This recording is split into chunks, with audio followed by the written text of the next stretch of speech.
So Phil, we've got another. Let's call it a state of the channel announcement. We've got a few things on the iron, a few things on the stove, a burning, boiling, as it were, and I wanted to share. I wanted to share it with folks. Yeah, let's share it. So first, obviously on Wednesday we've got our big ban and restricted announcement community video that I like to do every ban and restricted announcement. But this is, I think, our fourth one.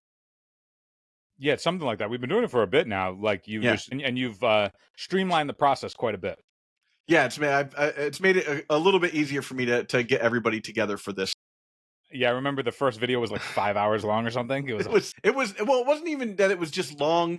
It was very hard for me to edit, and obviously I've gotten better with editing and stuff over the course of time. And part of that is people helping us out with some financial stuff, so that we were able to take classes and stuff like that to figure out better, just better streamlined stuff. Speaking of people helping us out, we're opening our Patreon to donation deck tiers, Phil.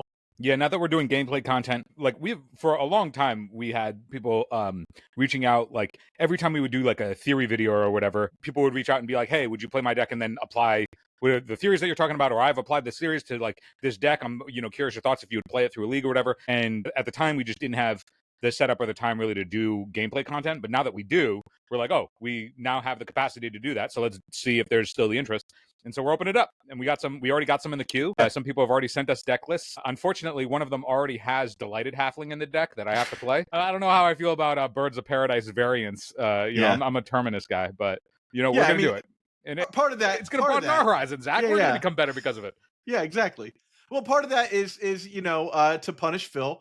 And make him play decks that aren't miracles, of course. But another part of that is just, it's fun, kind of fun to hang out with the community this way. And I think it'll be something else that we can offer that's a little bit more unique than the average donation deck tier is getting our voices in the mix with your deck. And Phil likes to apply his theory. I like to roast people. So I think this should be fun as far as like a content offering. And most of that money is going to go towards helping the cast get better and allowing us to keep and maintain a cadence with the cast that I think everyone's become accustomed to now, basically posting like 4 episodes a week, and then having the extra episode for the Patreon subscribers. And anybody that joins at the donation tier is going to get all the stuff that happens underneath of that as well. Yeah, of course. I think what it'll be cool too for people who want to see their decks on the channel. So whenever somebody has pulled any of my lists and tested them out, and then I watch them play it back, I always find that I'm like, man, like the way that somebody sees lines or pilots something, it can be so varying from what like you think, or like the card choices that you make and the positions that they like try to navigate to for those cards, for better or for worse. It's like really compelling to watch somebody else pilot something, see things differently from you, and then go, oh, I see how you are thinking about it that way. And that can sort of like broaden your scope, either reinforcing what you thought in a positive way, or redirecting you into a better line that you hadn't necessarily considered, and then you end up making improvements. So like a lot of the testing that I do for my miracles list, it's kind of just me, right? There isn't anybody else that's really interested in like the bare bones classic style of miracles that can never win a game. And so it's hard to like get a community, a large community around that type of specific niche miracles. There are certainly control players out there, but like they're playing like the Narset Teferi shells and in Jeskai or the Beanstalk shells and such. Like classic blue white is sort of a niche within a niche within a niche. But seeing other people actually try that stuff is really enlightening. So like, even if you're somebody who's like, man, I don't know, I don't want to do like, a continuous monthly subscription, give it a go for a month. If there's a deck that you're like interested in trying, or at least interested in us like testing out with you, and see if it garners you something. Maybe we'll even do at some point like donation deck list giveaways when the time feels right for cool stuff, is like a cool promo if people, because everybody's got decks that they want to play. So maybe seeing your deck on the channel would be a nice little hit of dopamine for you, Yeah, and there's pretty much nothing we can't put together thanks to the Daybreak Games accounts that we have. So literally, like, there's no deck that's pretty much off the table. Yeah, fortunately, as content creators, for y'all's ears, we get a God account on Moto to put together whatever nonsense we want. So it's no sweat off our back if we, go 05, 010. Yeah. Well, other things to talk about. So, making this a state of the channel. So I think the last state of the channel we had was like back in February, or maybe March, or maybe it was in January at the beginning of the year. and we were, we had some goals for the channel that we set forth, and we're, I feel like it'd be fun to kind of update on some of that stuff. So one of the big ones, Phil, that we talked about, we just had our big, like internal meeting with our bosses, was we're going to go to EU for Eternal Weekend. Yeah, we're going to get to a second Eternal Weekend finally. So all of our listeners that are over there that want me to terminus their boards, get ready. See, everybody, we gamed you guys. We gamed you. Everybody was like, oh yeah, we got, like, or maybe it was me who only said it. Nobody else gave a shit. But like, I was like, let's take odds. How many termini am I going to run across myself? All 4, baby. All 4. The brand is strong. Who cares what the format looks like 3 band cycles from now? It's not 3 band cycles. It's the band cycle on June 30th, and then one more band cycle 2 weeks before Eternal Weekends. Which probably won't really change much. Oh, dude, I don't know about that. Like, every time. No, I'm saying, I think that they might be like, well, we're not going to change anything because Eternal Weekend's coming in. Oh, yeah, a week. Totally. They'll absolutely kick the can down the road in a way that it makes everything worse for the worse. But like, we're doing it, baby. 4 termini. Get ready. So there's that. There's that. There's 4 terminus, of course. But yeah, no, this is the sort of a first step into doing more, more, bringing you guys more interesting content that's not just, talking head stuff or the podcast itself, is like getting out to other places and talking about, traveling for Magic and showing people, I think Phil and I have a very, what's the word I want to use? Corinthian came to mind, but that's not libertine, perhaps, way of traveling. When we go to Magic events, we tend to try to actually spend time in the place that we're at. An old joke that I heard from Henry Rollins, he was talking about dating, but one of the things he was saying was like, when women meet him, they think that he's been all these places because he's in a band and he like travels a lot. And he's like, really, it's not. He's like, I go from the van to the plane to the van to the hotel to the van to the venue, back to the hotel, back to the van, back to the like that kind of thing. And I think that's the way a lot of Magic players experience places when they travel. And it's kind of a shame because like we do go around to a lot of places and there's a lot to take away from travel. Like period, like international or even even domestic travel. Yeah, one of the aspects, like, cannot stress enough, fam, when you go to events, like, prioritize ahead of time, however you can. If you're in a place that has good food, my fellow nerds, please crush some good food whilst you're there. Don't go to the fast food places in whatever place you're in. If you can afford to save up to like go and enjoy yourself, get that good stuff, fam. Like the legacy events that we get to travel to that are meaningful are fewer and far between these days. So like, if you can make a bigger deal out of it, make a bigger deal out of it, and really, really, really enjoy that time. Like we like, I know that we look back at like old GPs super fondly. I don't know what we're going to look back fondly on, 10 years from now to this time, other than Eternal Weekend. And like, hopefully that the tournament organizers that are going individual, like Buffalo Chicken Dip, like, can only scale up. And then, that just becomes our creme de la cremes. Yeah. But like, I mean, nothing beats the good food in whatever place you're in. Like, that's the experience. That's the stuff you'll remember. Oh yeah. I remember like any place that we've gone, if there's like a really good restaurant, like I clock those restaurants for when we go back to those places, and it's going to be really fun to do that in Luca, which I assume we always have. Yeah, we always have. And I assume that Eternal Weekend for the next couple of years, at the least, is going to be held by 4 seasons. Yeah, I assume that I assume they're going to do a great job. I think that I forget the name, and we don't need to bring up the name of the last place, but they did a pretty piss poor job, and it got handed off to 4 Seasons. I don't know any of the internal politicking behind that. Eternal Seasons, 4 Seasons runs a great event. We know that from speaking to people who go to their events. They're the creme de la creme of tournament organizers in the EU. So I'm looking forward to what they're going to put together already. But on top of that, having the venue in like a cool place is a big thing. I'm an ex-travel writer myself. Phil obviously likes to eat food. Wow, Zach. So before we started recording, we were talking about like, oh yeah, you want to talk about you want to share that we're going to go to Europe or to Italy for Eternal Weekend, and I was like, yeah, dude, I'm gonna get disgustingly glutty on some pasta over Of course. in Italy, and so my head got onto food, and now Zach's calling me Yep. an absolute glutton. Which But so other things. We've added some pre-modern content Mhm. weekly to the show. Occasionally dipping into doing a lot of theory, obviously for pre-modern, but occasionally doing a little bit of gameplay content as well. So if you're a pre-modern person, this is now a place for you as well. That does not take away from any of the legacy content that we do. We're still producing the same amount of legacy content, It's and all additive, in fam. many cases more legacy content, and then I occasionally dip out to do a little bit of sorcery content. I'm looking at this new Overpower game that used to be like the big DC Marvel game. I was talking to Rob Wilson from Buffalo Chicken Dip about it, and we're going to do a little bit of entry content, stuff like that together, because he's an old head like I am for that game. So it'll be interesting to see that. The new version of the game is all like open IP, like Edgar Rice Burroughs, like Tarzan versus Cthulhu versus Sherlock Holmes kind of situation. So that'll be fun to scope out and look at. And I think there's a lot you can take away from that stuff to inform you about card games, period. But like obviously about Magic, hey, you might come away with another hobby that you find to be cool or something like that too.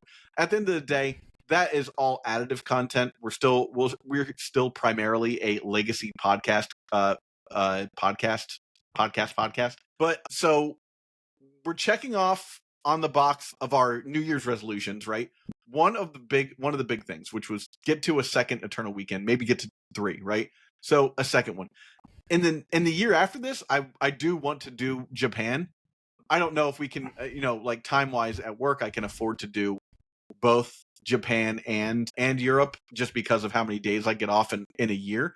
But it would be really cool to be able to do both of them. This year was extremely lucky that the EU one happens over the Thanksgiving weekend. So Yeah. I'm a homebody for Thanksgiving. Like my wife and I stay home for Thanksgiving, and we have like our own little ritual that we do. So going somewhere else doesn't really affect our family situation at all, which is nice. And I'm already getting off for Thanksgiving and Black Friday, so that's 2 less days I have to take off of work. So that actually lets me do a little traveling for the holidays as well, which is cool. Yeah. It may be tricky within a single year between now and next year to try and hit up all 3 Eternal Weekends, even though it is a long-term goal. But like it's possible that we go to or try and target Japan next year rather than the EU. But like obviously still flexible and up in the air. But like we'll try and bring some cool vlogging content and stuff like that from the different sides of the world for the biggest event of the year for the format. Yeah. Beyond that, not a lot has changed for Phil and I, aside from Phil is in a constant zone now. His location should not change again for a while. Getting it set up that way, it looks a little bit more professional, like Zach's does. We're getting there. A long time coming, but we're gonna that will certainly be done by the time we do another state of the channel. We will certainly be in a fixed, solid space. Big events coming up in the next few months. Aside from Eternal Weekend at the in October, right? We've got the New York. What's that? The New York Stock Order of the Sacred Exchange? Torch. Oh, so there's New York Stock Exchange, which is Vintage, which is happening literally tomorrow. Are you as going of this to that? recording. Still unclear. Okay, I'm not going to that. No, yeah, of course. But then we have Sacred Torch on July 19th. Yeah, that's the big one. Which is the big pre-modern tournament that's I believe already capped. I think it is capped, but there are wait list options, and they're generally people that duck out at the last minute. And and that event's going to be super awesome. Yeah. And then there's also the Steel City, essentially like mini Eternal Weekend. Yeah, the extravaganza, Steel City extravaganza. That's in Pittsburgh. That's in Pittsburgh. It's in the same. It's in the David Lawrence. It's in the same convention center as Eternal Weekend this year. Yeah, I plan on having before that happens, if things work out, I plan on having Brian Koval on to talk about Pittsburgh as like a place to be, like we were talking about with the travel stuff before. I talked to him about this when he was coaching us before. I was just like, it's just something I've been thinking about as far as like when you travel to like Vegas, when you travel to to any of these places that we go to as Magic players, having a frame of reference for places that you should check out check off the list and whatnot, to me is like that's great content. Like that's just good to have, and I think it's a service to the community, especially like convention food's fine and all, but like No, you it's want to not. know where you're going. Convention food is not fine, No, Zach. it's not fine, It's but objectively bad, Zach. it is Luca, it's going to be obvious, like there's going to be tons of great places to eat in Italy, right? Oh, glutty on that pasta, dude. Glutty on but it. going to we almost everybody that goes to big Eternal events goes to Eternal Weekend in Pittsburgh, and I feel like it's everyone's asking a question like, where should we go, where do I eat, what should I do, like that sort of thing. And I'm not saying like come out with us, but if you have a lot of options or a video you can look back on and be like, okay, they said this place, this place, this place, and this place, I'll bookmark this and check it back out later on. I think that's useful content for people. So just branching out the idea of like what is legacy content, what is Eternal Durdles as a content space, is to me one of those things that I think is valuable. Final note, I would like to play Vintage at Eternal Weekend, and I guess this is like my begging call to the community, that if somebody happens to have power that they're willing to lend to me in North America and in the EU, probably two separate people. I really don't want to travel with someone's power at the event. I would love to be involved in the Vintage event this year. But I won't like hold my breath, and that's not like a hey, someone needs to give me their stuff. Just I'd like to play Vintage this year. So if that's the thing that can happen, reach out to me and we'll work something out. Like I'll make sure I can at least try and like compensate you in some way for helping me make that happen. One thing I did last year, and I don't know if this is a useful call. Shout out to Roland, who let me borrow his Ancestral Recall last year so I could play in the Vintage event. I would not have played in the Vintage event if I was absent an Ancestral. That you just can't do that. So he let me borrow his Ancestral, and very generous. He did not ask for anything in return. He was just like please enjoy, have fun.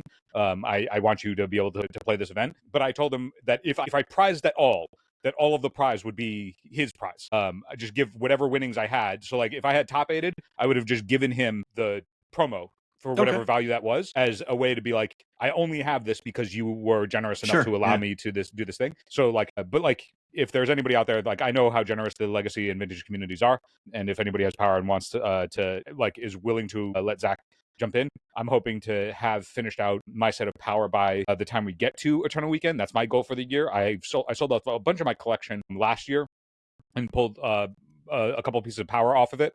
It's like, you ever seen those big swaps where it's like, bajillions and bajillions and bajillions of cards, and then it's just like one card, and it's like, look at this trade we just did. Yeah, that's pretty much what it felt like.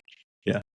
When doing it, and let me tell you, no regrets at all. It feels good. It feels great. I just want to show everybody, this is how I shuffle my cards.